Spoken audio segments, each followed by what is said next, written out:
But you're not, are you gonna be, you're not gonna be here. Yes, I am. I have to be here. I can't control the meeting without having a computer Oh, because I can't see everything on my iPad that I need to see as the host. okay. The host. I need a laptop. I plant once again the idea in your mind that we switch my stuff over to a laptop and you take the Mac Mini. I haven't agreed with this.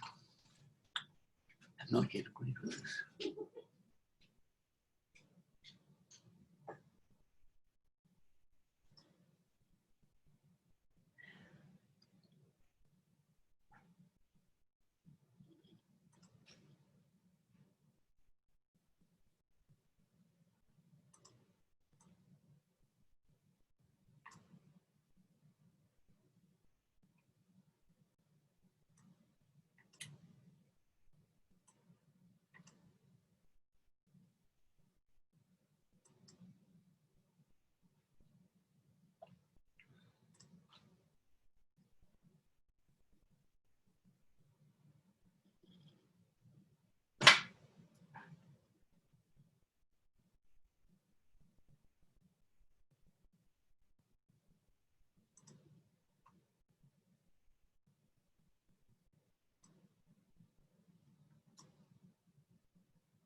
So is there a waiting room?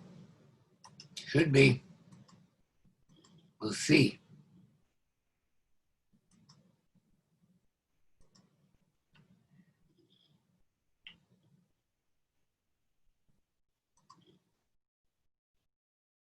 We'll see when Sue comes in, what happens. We'll see what happens when Sue comes in.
I'm moving into the, well, I don't know where I'm moving. I'll stay here. This is a good place to be.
What?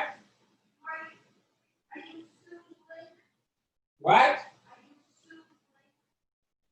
Am I watching? It's the same as the one they sent.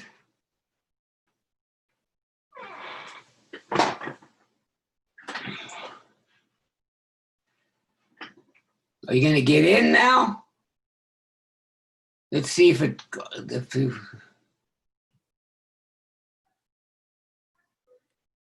Try and get in. Try and get in.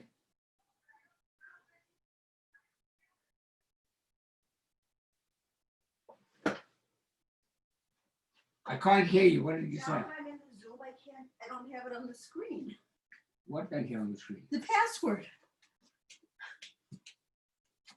But if you click it in an email from Karen, or No, I clicked it in the email from Sue.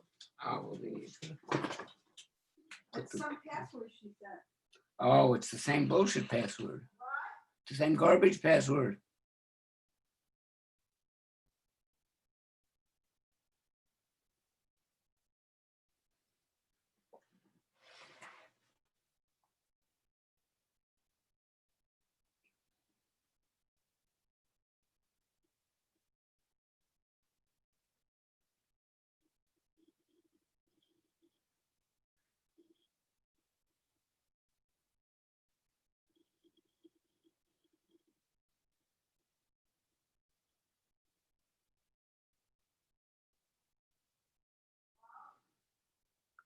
Well, did you try and get in?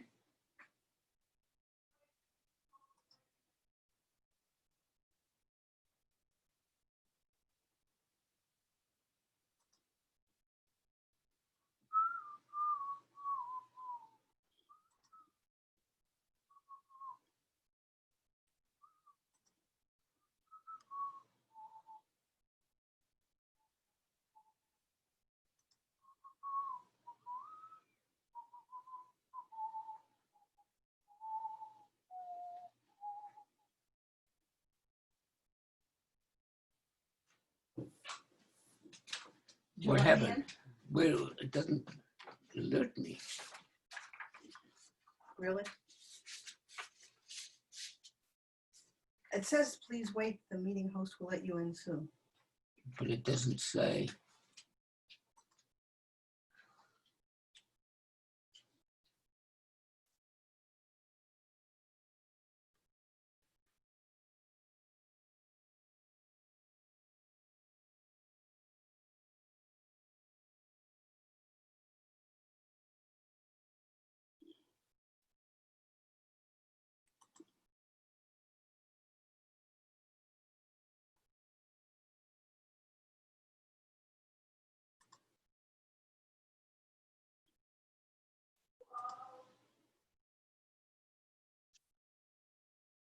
Hi.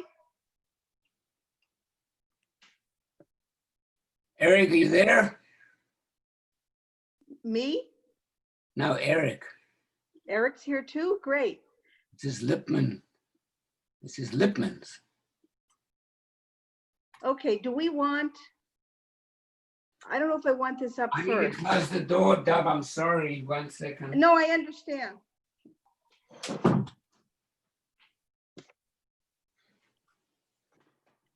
Okay, you talking to me? Yes, can you hear me? Yeah, but I'm seeing your head cut off. Cut Can you off? do the screen share? Okay, I see the screen share, which I don't want to see yet.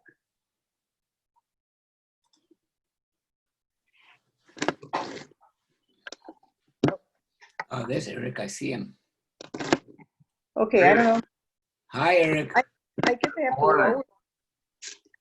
How you all doing? We're Hi doing there, well, good thank you. morning.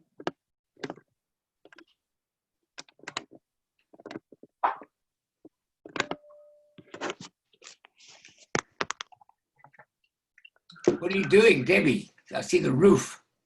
Because I'm trying to lower the thing. You said you can't see me, right? I'm seeing your head cut off. Well, Maniata. Okay. Well, you can put it further away. Okay, that's good. That's what I have done. Okay, now where's Eric? He's there. I'm here. Okay, now I see everyone. He's here. He's here. Yes. Martin, I gotta say, those mountains look like you have mountains growing out of the top of your head. No, I moved it so that it's not at the top of my head. It was from the top of my head before. I cropped it. So I'm Okay, between the mountains. okay. Are those Chinese? Yes. Yeah, Okay. it's in southwest China. Have you been there? What? Have you been- I wish I had, but that very distinctive weathering of the mountains, it seems to be. There's this that kind of area. mountain called karst, K-A-R-S-T. You're a geologist. You should know what that is. Yeah. It is spectacular. You walk down a street and at the end of the street, there's a mountain going straight up. It's That's amazing. Yeah, tell us about karst mountains. How are they formed? Karst, I'm very familiar with karst caverns. Karst Okay. mountains, it has to be because limestone dissolves in water so easily, and karst topography is a limestone topography. It has to be a very dry area where that could even possibly happen. Very Well, little. probably dry at one time, and then they create. I don't know. What do you think created these shapes? Do you think this is erosion, or what do you think it is? Yeah. I mean, I think it's a very unique pattern of erosion. I mean, I've never seen the like anywhere else. They're spectacular. Just look what they look like. Yeah. They're crazy. And in this town that's nearby, they suddenly stick up out of the street. They kind of pop out of the ground. That's real. It really is. Not like they're foothills or anything. It's just boom, up Yeah. That was a I'm glad pretty, you had a chance to see it. I mean, this isn't. before China shut down and we shut down. Hey, I'm glad I Yeah. had a chance to see Italy. Yeah. The pre-COVID world. Yeah. PC, yeah. So, I don't know what time it is. 10:15. Okay. Yeah, we'll get people.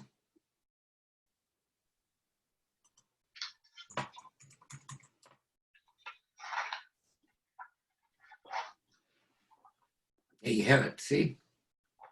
Now you know that I'm hosting. How am I supposed to tell? Put /Martin. Oh, okay.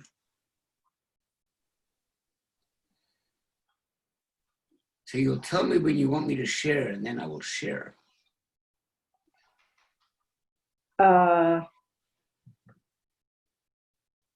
Okay, I just want to be able to say hello to people.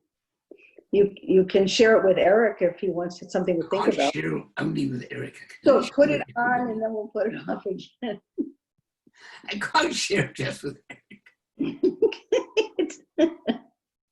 Well, all right. So now I'm going to read the Houston Chronicle. Because when I look at the Texas Medical Center, I don't think they're telling us the truth. I think they have a bunch of fancy graphs, and I feel like they're minimizing.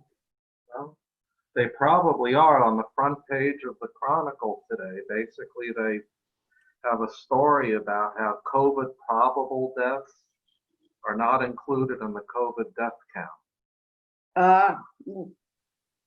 You mean people who died home?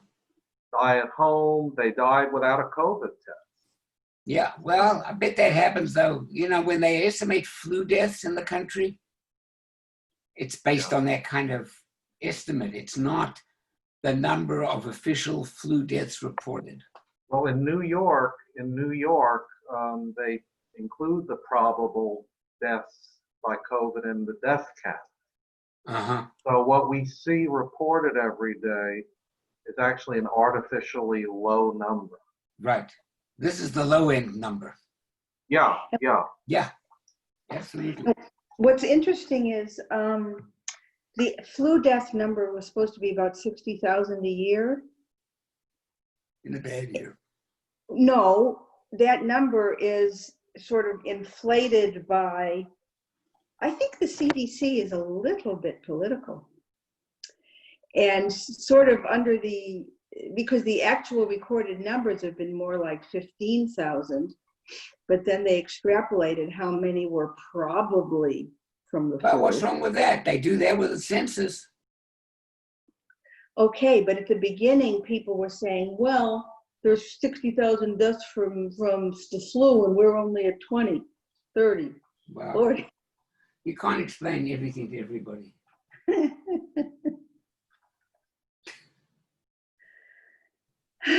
Did you see the other article about what makes one gathering safe and another one Amy, we dangerous? can hardly hear you. Well, it's good you mentioned it. Can you hear me now? That's better. Actually, I've been hearing you fine for whatever. And when you look down and look at your phone while you're talking, can't hear you. Okay, I have to face the, No, it Now would be a little better if you're a little louder, though. I don't know why you're a little muffled. I'm as loud as can be, Martin.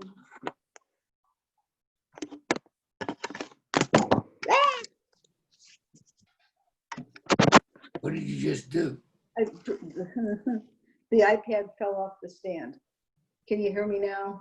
Yeah, Okay, talk clearly. I don't know if that's a good idea. Talk clearly. Okay, now here's the rebuttal to those who are saying, how come Sylvester Turner won't let the Republicans meet and he himself marched in the Black Lives Matter and the George Floyd protests? Yeah. So there's an article about this in the Chronicle.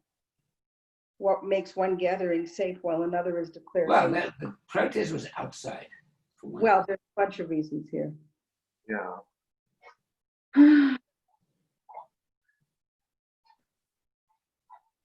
It's a shame that the wearing of masks has become has made them politicized. Well, Trump said yesterday he hasn't any objection to masks in the right places. Because they made him wear one to go into Walter Reed Hospital. Oh, they did? Mm-hmm. They actually The wouldn't let first me. time we've actually seen him in a mask.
Peter Genghis wants to come in.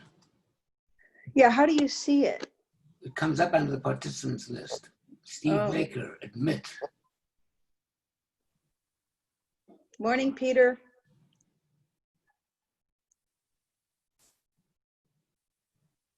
Good morning. Good morning. Stephen Baker is not a picture. Steve, you're not a picture. Oh, now you're a picture. Okay. Now you're a picture. Viola. Viola.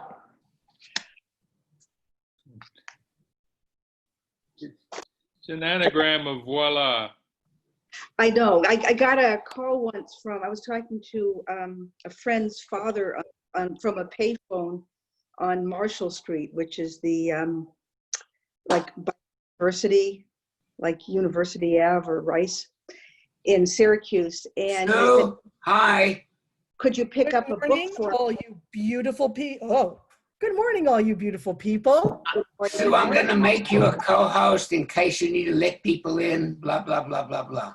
Not a problem. So that'll leave you free to do whatever you need to do with Debbie. Okay, now you should be able to let people in. Look at the Okay. participant list, you'll see them pop up. Yes, I should be able to recognize people. Okay. How y'all doing? Good. Thank you Okay, for good keeping to us see you. organized, Stu. Oh, did you hear that? Eric, it's you. Peter, you're on the moon. Was that because of our Proverbs discussion? Well, that kind of got me interested with Rabbi Levy, and I actually told that to a friend who's an astronomer. Yeah. Did they know that? I don't know. He didn't say. Oh, that's funny. But I What told him, what program was this? It was the Proverbs class that I taught a couple of weeks ago. And it was about Ralbag, who's also known as Gersonides, who wrote one of the early commentaries about Proverbs. But he is the precursor to the sextant, and he has a crater on the moon named for him called the Rabbi Levy crater. Okay, okay. No, I remember that this. Now I remember. Yeah. Okay. Right. Good morning, everyone. Good morning. Good morning, our peerless leader. And fearless she is. Did you let Suzanne in? What are you Sue, did doing? you let her Jen? in? You want to show us your iPad? I'm turning down the sound. Can you hear me?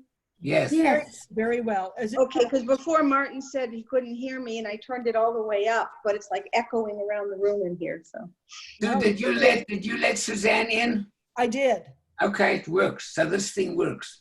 she Oh, looks yeah. at See, Let me with, ask you guys a question since I got you. Peter, you're on the Great moon. minds there. So Yeah. Gersonides had to deal with Aristotle, and of course Maimonides did, and Philo did, and Sadia Gaon did. Who else? You know, I'd love to have somebody write a book on Aristotle and the Jews. Who else, you know, had to deal with Aristotle? You know, all of the Spanish, all of the, the Jews in Spain were importing from Damascus, from the former seats of learning in the Middle East. The Jews of Spain were translating those books from into Latin, into Arabic. okay. Or yeah, so Yes. there was all this commerce between Spain and Syria, and Many of the Spanish Jews, yeah, they were really something, the Spanish Jews. and probably a few others of the Babylonians besides Sadia, but I don't know who. Well, also That was prior. Gersonides was in Provence. Oh, that's right. So there was a huge influence from that. And also his lifespan predated the period of the exile from Spain Yeah. by over 100 years. So obviously, the Greeks and the Romans had already influenced that whole area anyway, especially the Romans. And they had influenced even earlier. Mm-hmm. there have been influences even earlier, during the Hellenization period. I'm not sure how that, probably Aristotle wasn't one of them, but the whole Greek ethos. And we don't always realize this because it's so much, I guess, embedded into what we think. Yeah. Yeah, well, I was No, thinking very today much. it's Darwin that everybody has to deal with, but in those days it was Aristotle. Right. Right. Can we give it a couple more minutes, Sue? Yeah, let's just give it 2 more minutes from this. We'll see who else is coming. People may be having difficulty. We have a good password, which Renee? means it's very easy to put in the wrong numbers. You may have to try a couple times. I hope it works. I hear you. 10:38. Yes, Debbie, what? you got your hair cut or something? It looks nice. Thank you. My hair is completely natural. It is growing like weeds. And It really looks good. I threatened to cut her hair. She didn't. Phyllis does a better job. All right, I don't get involved in domestic things, but it looks nice. Thank you. Peter, now you look like you're about, except for your t-shirt, you look like you're about to offer profound words on CNN or MSNBC because all of their commentators are in front of bookcases. Full bookcases, yes. Yes. I'd encourage all of you to take a look also in chat because that has information about our next meeting in August, which will be led by Suzanne. And she will she will conclude our great Bring it show. home. Okay. So thank you for doing that, Suzanne. I'm a glutton for punishment. My desk looks messy, but that's just part of my virtual background. Oh, Peter, you're back on Earth. You're Okay. quick. You're quicker than NASA.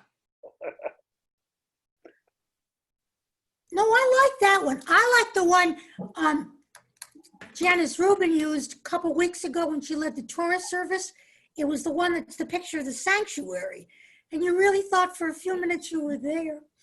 Oh. And then, what's his name? Michael Zlotnick used something yesterday when he did a Devar that looked like he was standing at the bema, and you can see the, the ark, which was a normal spot for people giving Devars. Yeah. Yes. People are getting creative. Yeah. Okay. I'm curious about that Devar Torah, which I only heard from. It was interesting. Yeah. Okay. So what do you think, Martin? Should we? Well, who were expecting that? I thought the Fiversons would be coming. It's, I thought we would have Sometimes they're late, as is Sandra and other people. So Well, should we start? yeah. Yeah. So Sure, why please not? share the first slide.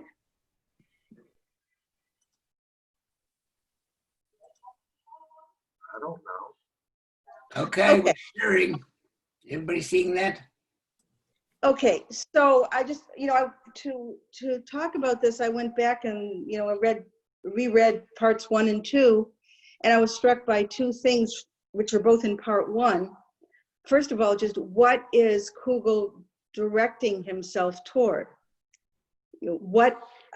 How did people live? Why have people lost this lived reality of God? And then the second quote I found really striking, and I'll just read it.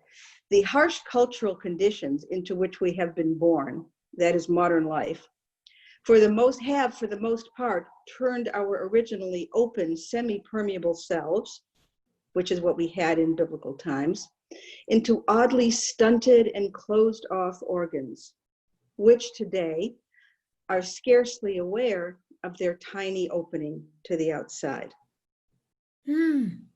Wow. Okay.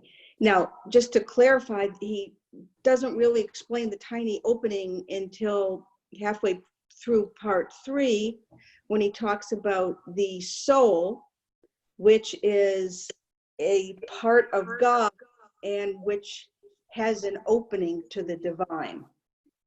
So the soul is able to contact God. That's the organ which today is scarcely aware of its tiny opening to the outside. So this is sort of his position on what he's writing about. Anybody have any comments about that? What does the outside mean? The outside of the place where the organ sits? The organ, which is the soul, sits inside the human being. The outside is the divine. Okay. Okay. Okay. So you want to do the next page, Martin? Okay. So these are sort of the topics that I thought people might want to address, and I can kind of address them to some extent. Are people familiar with the idea of the semi-permeable self and what he means by that? Yeah, I think so. Okay. So I think we actually speak sometimes in ways that are more permeable than we realize. And one example would be, well, the thought just came to me. And in a way, we're saying, I don't know where it came from, but it came. Of course, we could also say, you know, the chocolate cake is calling to me from the refrigerator, which is another way we can come under the influence of an outside force. So that maybe in our buffered selves, which he says buffered selves are really only characteristic of what he calls the weird world, Western, educated, industrialized, I forget the rest of it, but essentially most of the rest of the world still has a semi-permeable self. Yeah, we could actually see it in something like, even like Fiddler on the Roof. Remember Tevye's dream? Well, yes, of course he utilized the dream. No, but I mean the fact that that was part of their belief system, that you could get a message in your dream from the dead. Yes. And Goldie believed it. Yes, And Goldie believed it. He was using the idea, but Goldie believed it. Yeah. And there's some wonderful stuff in the Talmud about the dead communicating with the living. Like one example is, you're not supposed to walk with your tzitzit draping onto the graves in a cemetery, because it hurts the feelings of the dead, because they can no longer wear tzitzit. And that's in the Talmud? Yeah. So it's not part of a midrash or anything. There's a lot of what's Agadah stories in the Talmud. Okay, I that's think true. though there's a difference between communicating with the dead who are outside yourself and being sort of possessed like the exorcist, or, you know, I mean, some of the biblical passages that he cites talk about, you know, a soul sort of took possession. Some of the prophets seem to be spirit. Yeah. Well, Yeah, you could wait, I guess communicating with the dead means essentially you hear a voice and you believe it's coming from outside yourself, right? From the person you're thinking about or mourning. When you're possessed, a spirit actually comes into you from outside. So I agree that that's a difference. But in both cases, something that we can't see or hear with our normal buffered senses is acknowledged to be really existing out there. Does that make sense? To go back to Eric's example, though, is the fact that Tevye believed in that Goldie's dream was real. No, Goldie believes Tevye's. Goldie's, yeah. okay. Is that a cognitive thing? In other words, that's a thought that they think is possible and therefore they understand it? Or, in other words, is the same dream possible for us, except we would say that's just a dream, and he said, no, that's real? I mean, I don't understand. Is this a property of the universe, or is this a property of our way of thinking? Okay. Well, that's that division you're making is a division that the buffered self makes. My thoughts and beliefs are in here. What's out there, what's real Sorry is about is out there in the universe. So in fact, you have just received a message in the form of a dream. Dreams come from outside. Can I ask a question? Sure. I'm not altogether sure, Debbie, what you mean by three-omnied God. I have not gotten there yet. We're Okay, yeah, okay, okay. okay. So in other words, to your question, it's not like I believe it's real. It simply is real.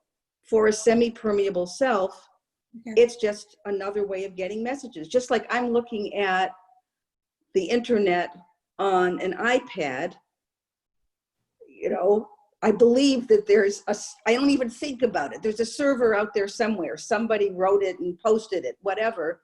But I think I'm looking at a thing outside myself. For them, it's like inside. Okay, the three-omnied God. Well, this is the transition that he talks about in Oh, okay, okay. the I'm sorry, God. Debbie, Peter has a question. Okay. Peter, please unmute. Suzanne, the omni thing is, I remember two of them, and again, I didn't take notes. Omniscient, omnipresent, and there's a third, omni knowledgeable or something. Yeah, okay. Okay. I hadn't thought about the term. Three-omnied God. Mhm. It's like, yeah, there's it's kind of rings a bell for me because there's a poem by John Donne, a religious Christian poem that talks about the three-personed God, meaning the Trinity.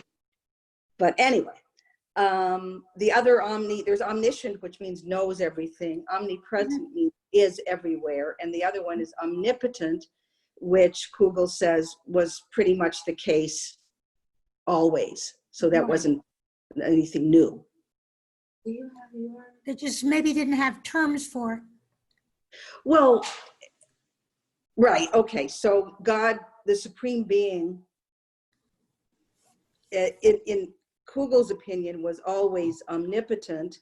When we read Zakovich sort of said that the Torah picks up from older stories in which God actually does have to battle the sea god, the river god, there are poems and passages in the Torah where God is victorious, or it's emphasized or overemphasized that God actually created the sea monster. He didn't have to have a battle with the sea monster. So it's like protesting too much.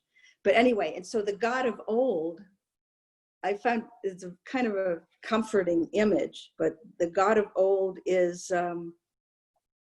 the God who talks to Adam and Eve in the garden, the God who sends his spirit to enter prophets, the God who hears the cry of the suffering and responds. So it's a very personal God.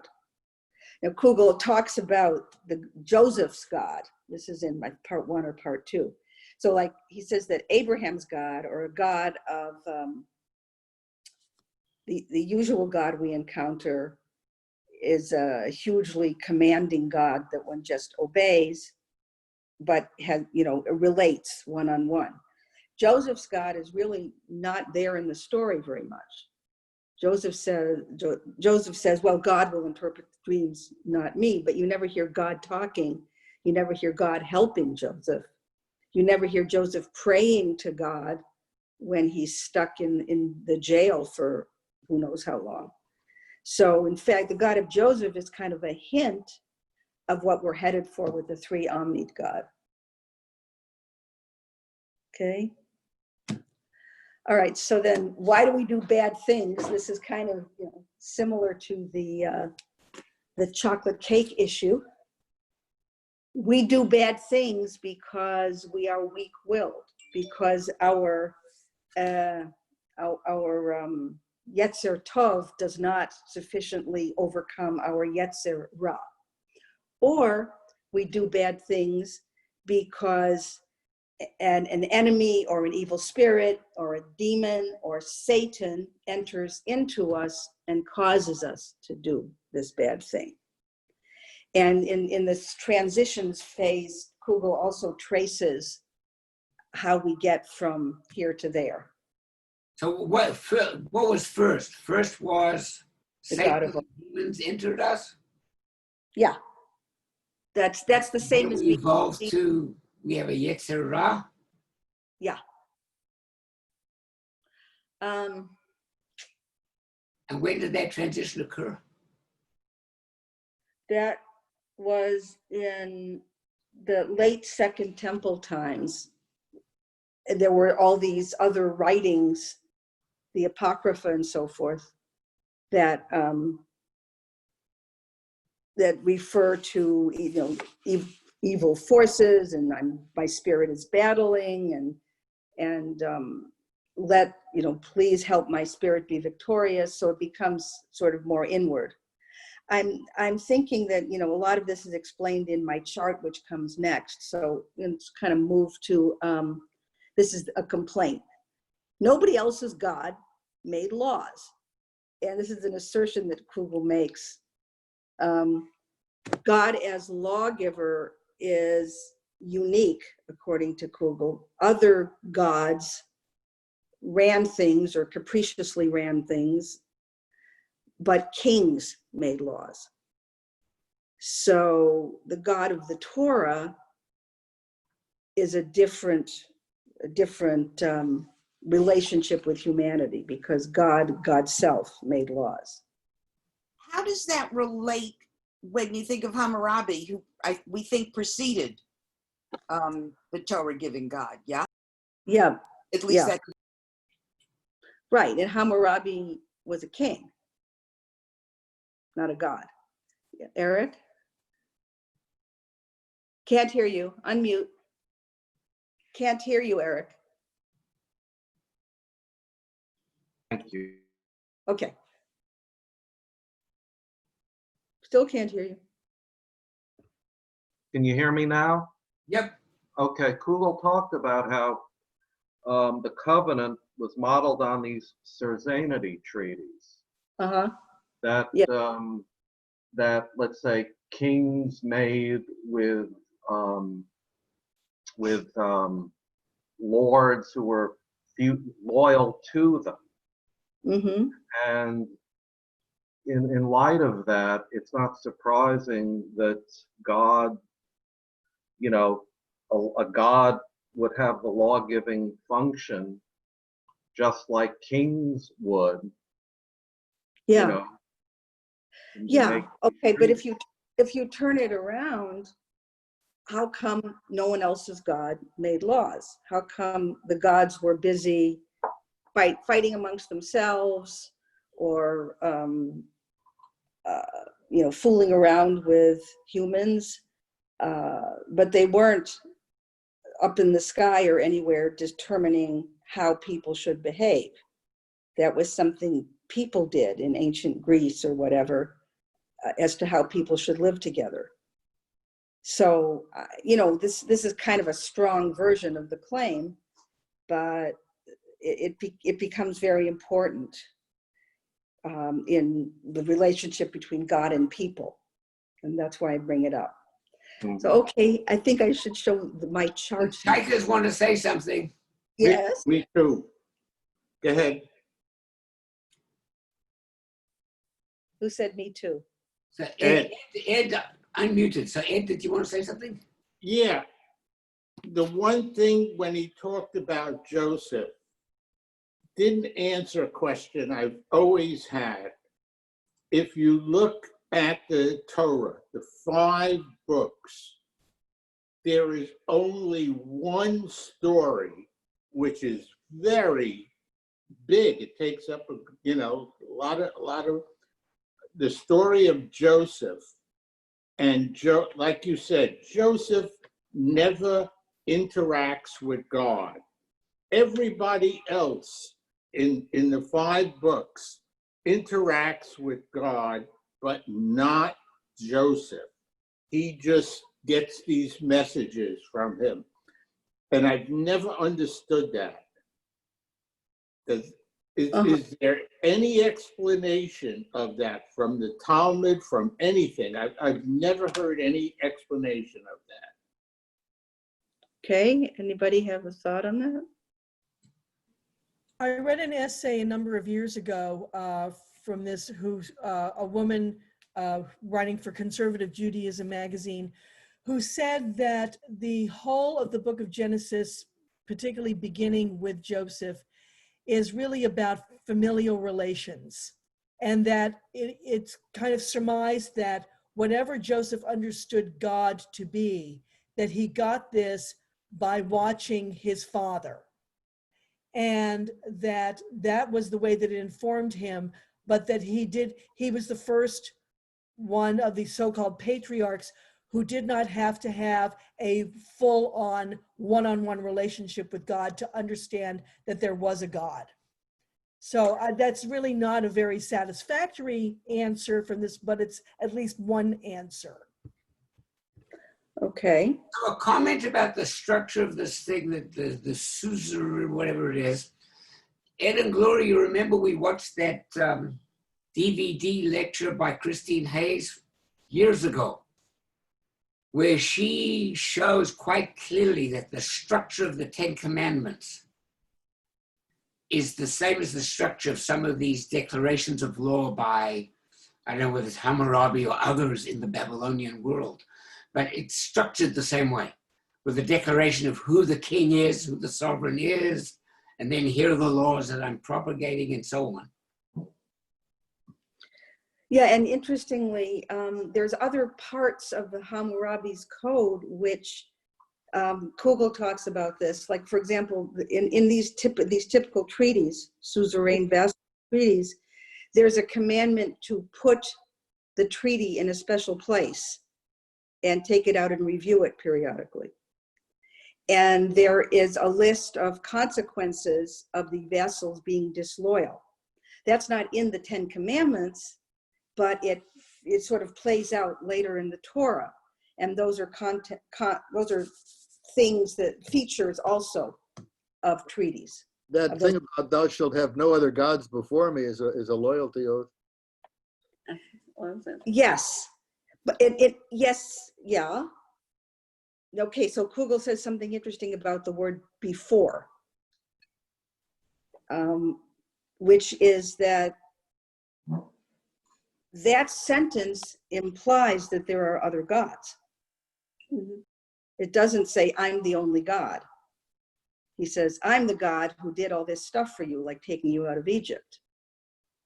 And Kugel says that thou shalt have no other gods before me seems to mean you shall not worship other gods in the same sanctuary where you're worshiping me. And more strictly, you should not worship any other gods at all. So, which is an example of what he calls monolatry, as opposed to monotheism. All right, Martin, would you show my chart, please? Okay, I'm going to stop sharing this and I'm going to share your chart.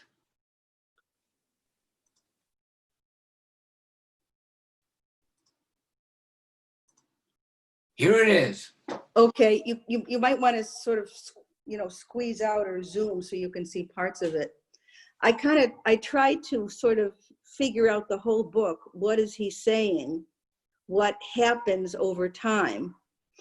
And I was particularly in love with the early stuff, the Enchanted World, because it explained a lot to me about, ancient myths, things that you can sort of see in the Torah, even though they're not emphasized.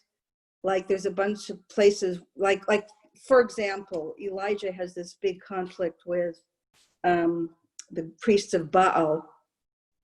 Clearly, the Baal is still thought to be a god who works in the world.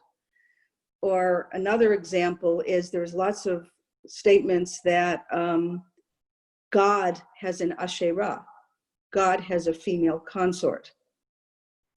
So the idea here is it's just magical. Magic things happen.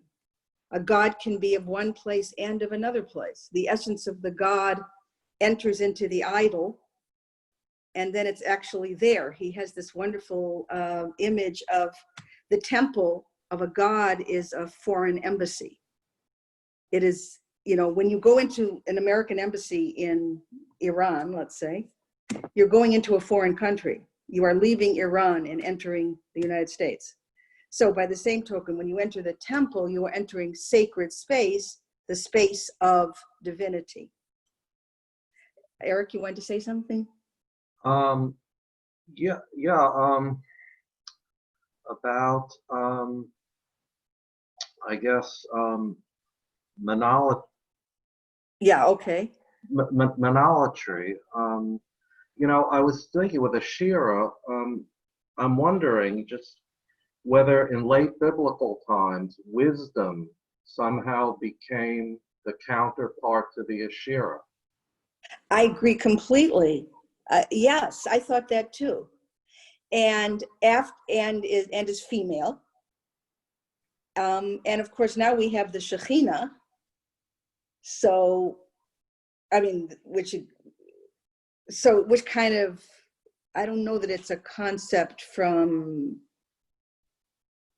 it's a Kabbalistic concept, and then it's a Hasidic concept. I don't know how mainstream, you know, Lithuanian Judaism it is, right? So in Hasidism, things are always more magical. It also represents the fact that God needs helpers, right? God has agents. I guess what impressed me about Kugel's statement was that the transition from monolatry to monotheism ain't what it was cracked up to be. You mean? Well, you had all these minor gods replaced by angels, and you know, different intermediaries, but you know, it was, you know, I mean, can you really call it a strict monotheism? Right. So this, I have something there under monotheism. This, he says, the most severe form of monotheism is I create peace and I create evil, which in the prayer book we've changed to Oseh Shalom Uvorei et Hakol. The original is Oseh Shalom Uvorei Ra, evil. So the problem when you have only one God is now you're stuck. Everything comes from God, including the bad things that happen to people. So Ed is a very tough position to maintain. And I think what Kugel says is that people start wiggling away from it almost immediately by postulating these helpers, and then trying to figure out why do people do bad things? Well, there's a Yetzer Hara, God created it, but people are in charge of it. So yeah, there was the strictest form of monotheism, but we didn't really stay there. Okay, and then as I said, you get the Lord of hosts, Adonai Tsevaot. What are the hosts? The sun, the moon, the stars, the angels. Debbie, where are you? You need to tell us where you are on your chart. Under monotheism, the Lord of hosts. God is not. You're down there already, so you're working down the concept of God part? Yeah. Okay. Well, I don't forget who brought up monolatry. I think Eric, so I kind of started moving down. Sorry, No. Okay. And the thing is also, if we move down the concept of God, the God of old is not all-knowing. God of old has to go around and ask questions. I'm not sure I quite bought that in Kugel. Like the way, you know, when God says to Adam, "Where are you?" And the Adam hides. When people learned that in Hebrew school, how was it explained? That God already, I understood it as God already knew the answer, but was waiting for Adam to learn how to tell the truth. Uh-huh. And the same with Cain. Yeah. Where is your brother? And Kugel has this funny part where he says, hey, I always saw you guys together. Now, where's your brother? Like God doesn't know. But the fact is, God is on the other side of the curtain, on the divine side of the curtain, and God moves in and out. Just like God is, we don't know where. Sometimes God met Moses in the tent of meeting. Otherwise, we don't know where God was. God was on the other side. God came and came into the holy ark and perched on the two cherubim sometimes. But he didn't live there like the idols in the temples of the other Mesopotamian gods. He didn't inhabit the temple. He sometimes dwelled there. But Kugel also explained that with regard to that whole thing that God was not in the wind and God was not in the storm from this. It was the part about, was it Ezekiel? From this, when Ezekiel's hiding in the cave, from this is that God was not in all of these things in nature. Right, but God that's was later. That's a little later, before God was not in nature, before God was kind of very high and mighty and inaccessible and needed helpers. God was just there. God showed up. God showed up in a burning bush. Okay, he wasn't equal. He and the burning bush were not equivalent, but God showed up there. And in fact, God says something like, I am at Horeb, which is in Mount Sinai, which was kind of mysterious because God is also in Midian, where Moses is. But in any case, God had physical locations. God has a physical location when Moses says, please come up with us to the land of Israel, because we will be in despair if you don't come with us. Implying that God is actually has a territory. So Right. Eric? Yeah, and I thought that was profoundly significant because God was moving into another territory. Mm-hmm. So it wasn't just the Israelites conquering the Canaanites. It was God literally taking over the territory of the Canaanite gods. Yes, which is in well, it's not exactly the same as what Richard Friedman says about the Levites bringing their God, but I think Kugel talks about it other places too. He also unfortunately refers to it as God annexing the land of Canaan, which even though he wrote it like 10 years ago, made me feel kind of unhappy. But anyway, God still has some kind of physical presence and appears when God is the God of old. And God also has specific effects on people, like prophets, like petitioners. So when we get into the three omnid God, can you move it up a little bit, Martin? Completely exposed.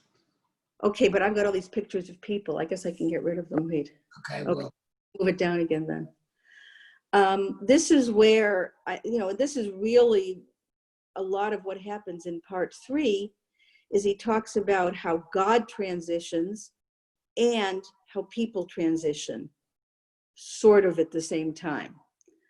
And part of that is that God gives laws and forms a covenant, which is the vassal treaty that Eric referred to. So now God takes us on as we are God's people. But if you look at the far right, then what happens over time is that keeping God's laws becomes a religious act. So God is no longer just a meat eater that you bring meat to at various times, and sometimes pancakes. But God told us to do certain things, and by doing them, we move close to God. Maybe I'm displaying the lines and columns so that you can tell us which line and column you're in. Okay, I am in E8. Okay. Okay. So when we say, okay, and this is just sort of the tradition I tried to trace between this parallel movement of people and God, is that instead of being invaded by spirits or by Satan, now it's inside us is the battle of good and evil. And what's good? Following God's laws. What's evil? Transgressing God's laws. So this battleground is within us. And as we're moving toward that, if you look at 7E, you start to see it in some of the Psalms, which were written presumably later in the Second Temple period, which are not Psalms of thanksgiving or Psalms of petition or Psalms of lamentation, but rather Psalms of self-contemplation. I lie on my bed and I ponder, and my soul shrinks within me because of all the evil I have done, stuff like that. So now people are beginning to look at themselves and to meditate.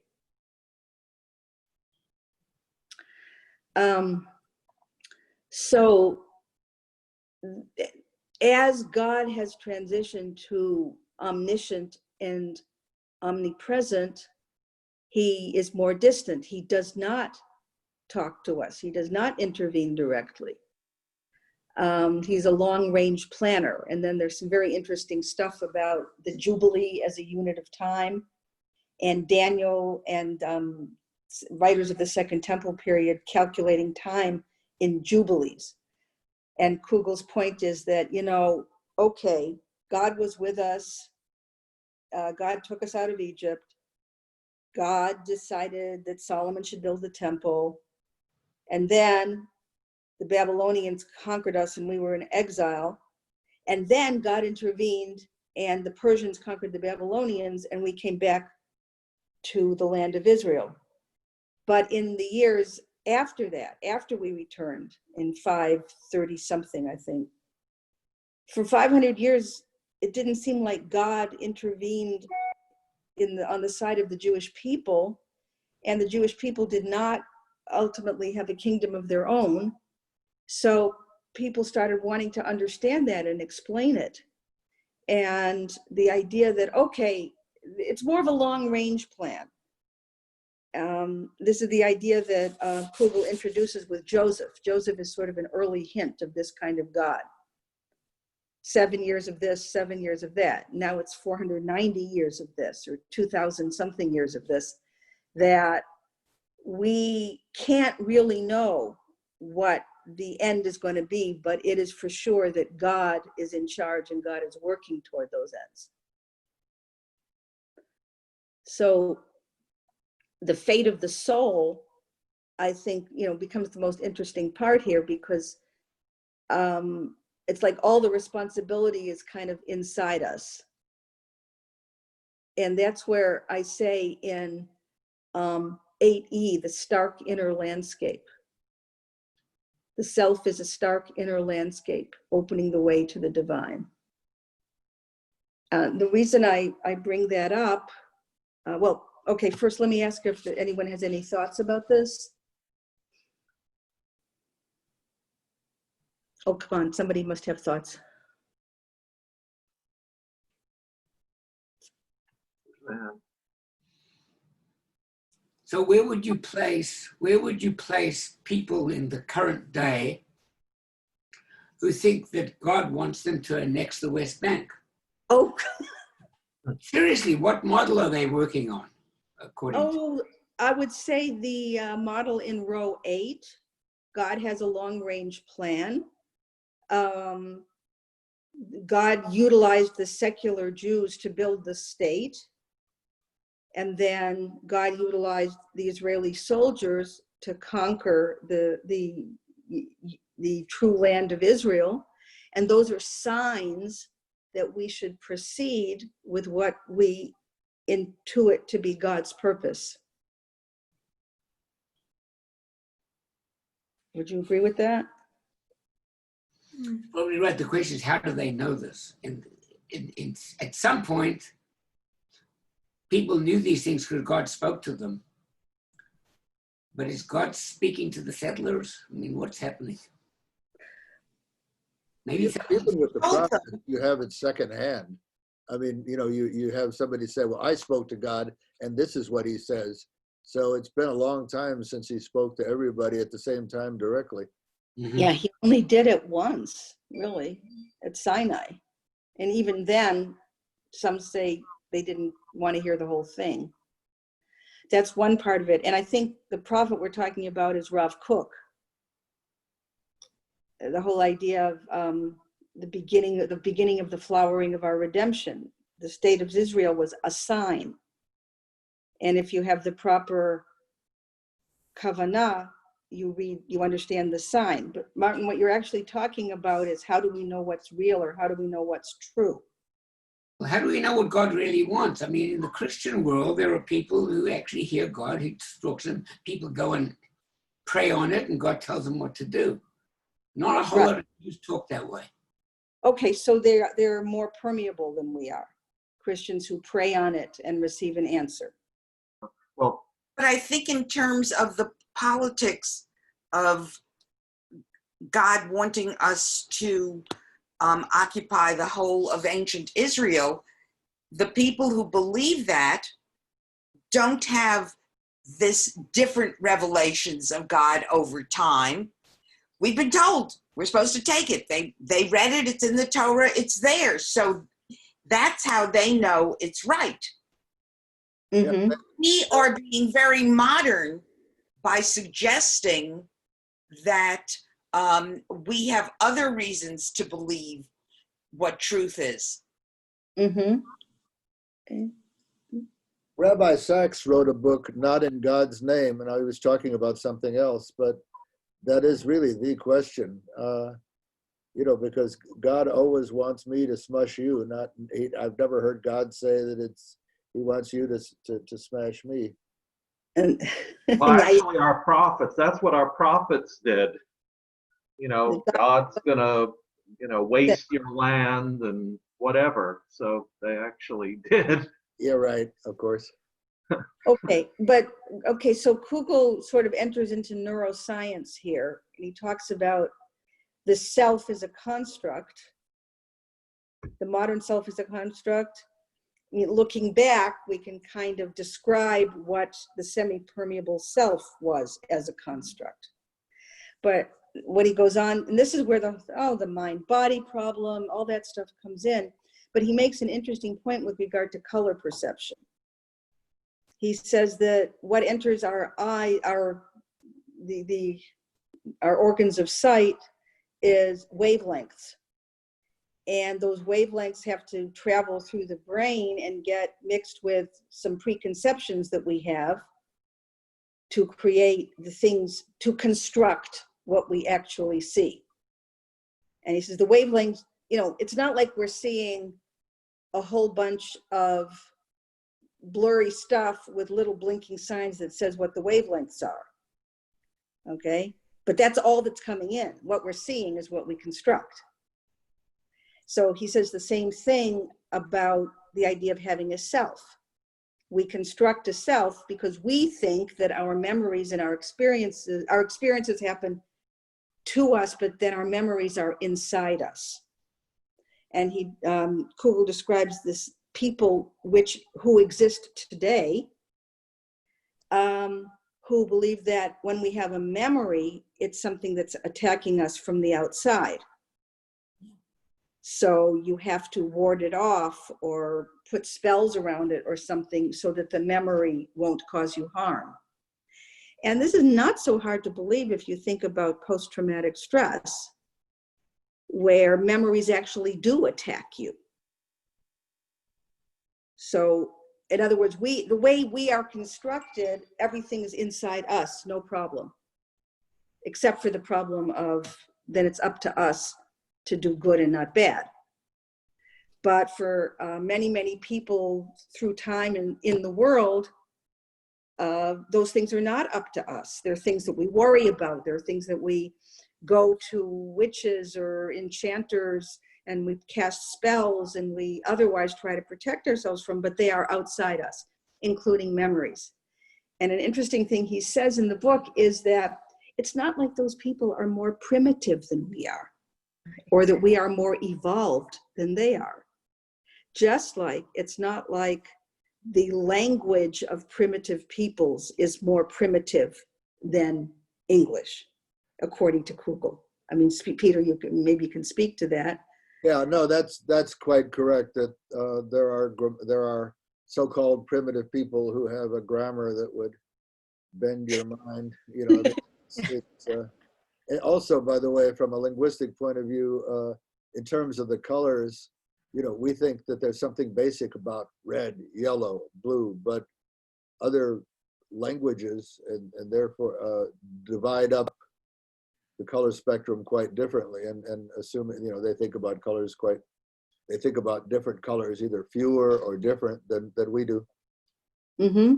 Right. So we know what color something is, although sometimes on the internet we have arguments about what color something is. But in fact, our culture constructs color vision or color names, right? Peter, that's what you're saying? Yeah, and we tend to see colors in terms of the names.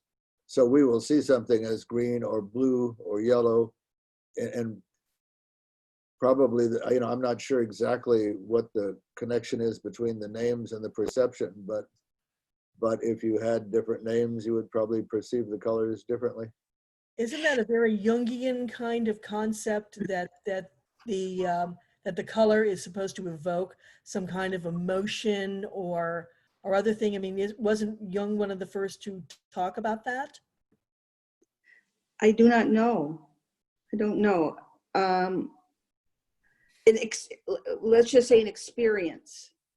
And I guess colors do evoke experiences. I mean, red is more exciting or upsetting. Blue is more soothing, whatever. So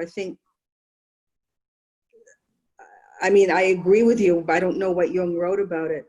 The interesting thing, and I don't know if this is in Kugel's book that we're reading or in another book, but he talks about psychologists did experiments with colors in different cultures. Mm-hmm. And they presented a whole bunch of different hues, let's say, to the people of Samoa. He says the different peoples, there's always a distinction between dark and light. That's the first set of color names. And then people always add red. And then they add other colors. So if, let's say, a culture doesn't distinguish between blue and green, everything might be called, or let's say a culture doesn't distinguish between various shades of red.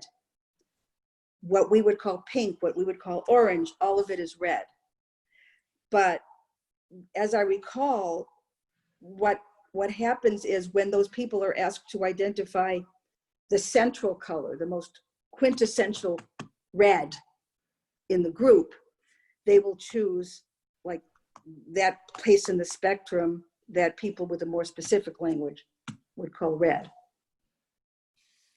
So in other words, okay, yes? Suzanne was going to say something. Yeah.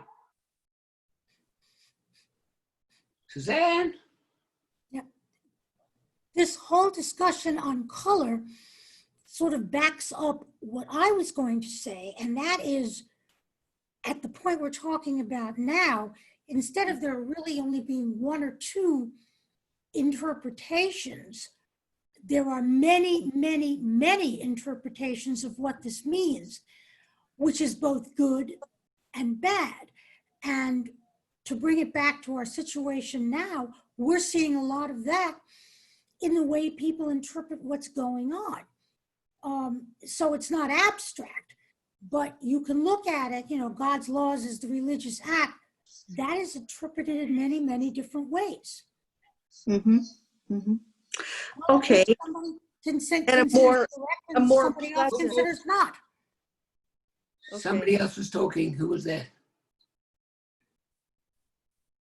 I'm sorry? I'm saying, I think Sandra was unmuted herself. Sandra, you're unmuted. Did you want to say something? Yeah, I wanted to say something. I was just waiting. I think that, you know, as our, you know, so much of it is cultural norms. And I saw that when I studied at Hebrew University ethnology and among Jews. You know, there's been different ideas because we've lived in so many different places and been influenced by so many different cultures, even in modern day Israel. When we quote had in Gathering of the Exiles, I remember interviewing people about their folk stories about God. This is in 1973, and they still, you know, there were many of them that believed in what we would call from Greek language animus, you know, that there's a spirit, there's a soul, there's a vibrancy. It's not a silent, it's not a silent part of them while they're aware of self in this life. That they're, you know, he talks about at the very last chapter, the Balinese who, you know, go into a trance state very easily because it's a training they have from a young age, and do these kind of behaviors that to them are very important links to whatever we call the divine God, something greater than ourselves. So I think that, you know, we here in this country have been influenced a lot by, you know, 20th and 21st century theology. We live have lived most this time in a, you know, I just finished watching Hamilton, a Christian country. But certainly one that decided, you know, just a few years ago, 200 years ago, that we should not impose this kind of outward structure on the population of a Christian religion. And so this idea of a Jewish neshama, of a Jewish soul, has taken more, as God became more abstract. We wanted to have some, in my view, we wanted to have some connection to something less material and greater than ourselves that is going to, after our corporeal body is gone, is going to still have some connection to something important. And, you know, I think that's one reason we've seen in the influence since the 1970s on, when we began to understand more a little bit about what we call from this country, you know, Eastern, meaning Asian traditions. Okay, yeah. That's why you have a lot of Jubus, and you have a lot of people who believe that, you know, back and they're kind of adopting again the trance kind of state of meditation and things like that. So, Sure. you know, I think the 21st century has just evolved so much, but I did like his idea that, you know, we need to be careful when we, you know, call other cultures or other things that are different than us primitive. Yeah. And okay, I want to address, I agree with you completely. Now, I don't remember when the book was written by Alan Watts, and in this 1970, let's say, and he said, you are not a soul bound up in a bag of skin.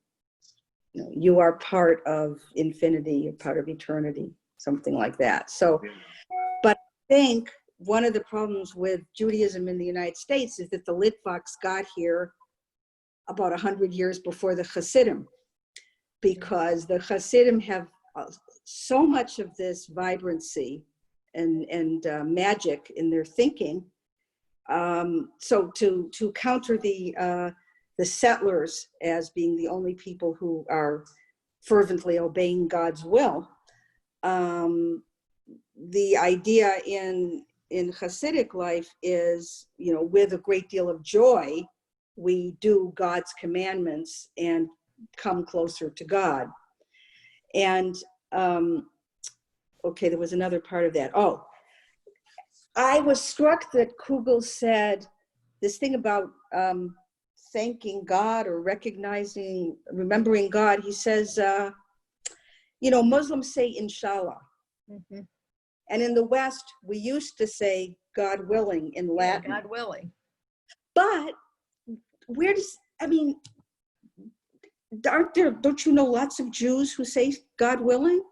Yes. I grew up saying God willing. I still say it unconsciously a lot of the time. Right.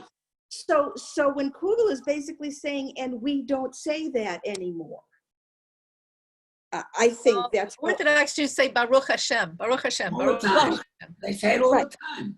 So, but what I'm saying though is that Kugel, in fact, when he talks about the buffered self, is himself only seeing a certain piece of the Judaism that exists, even that exists in the United States. Maybe, Yeah.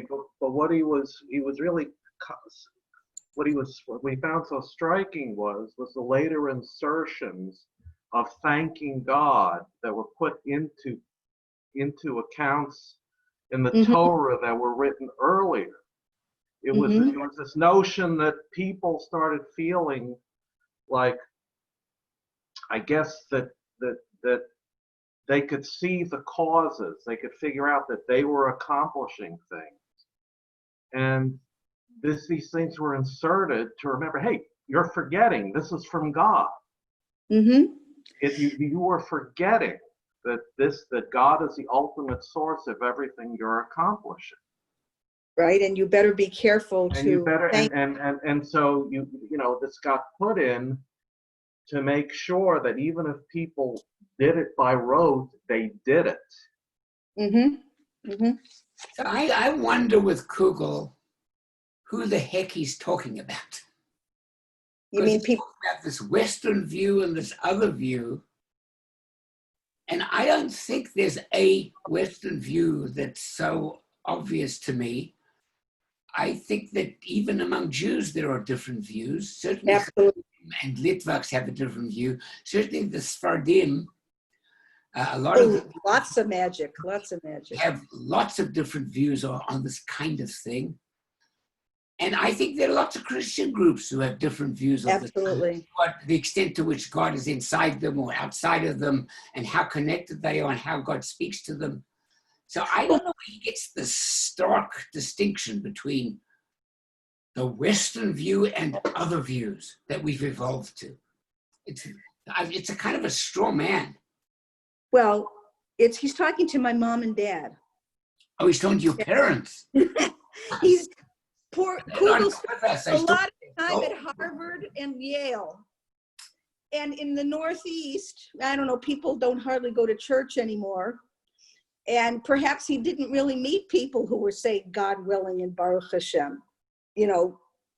So that's my joking. Even at the div school at Harvard? He taught at Harvard. Yes. I think he taught at Yale. Maybe he studied at Yale as well. I don't know. He taught at Harvard. Okay. So, Sue, you look like you're itching to say something. No? Okay. His heart is in the East, but he is in the West. Yeah.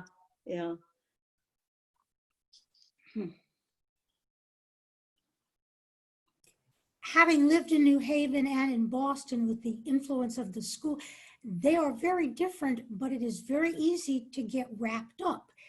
And it's interesting that you say that experience may have influenced this a lot more than he perhaps is willing to admit. Do you think that may be the case? Well, it's one of those places where he has a blind spot about what Judaism is, I think. Although... But he is an observant Jew, so I don't get the whole thing with him. You mean, how can he say that we constructed God? In Israel, and he taught at Bar Ilan after Harvard, and I don't understand where he gets this very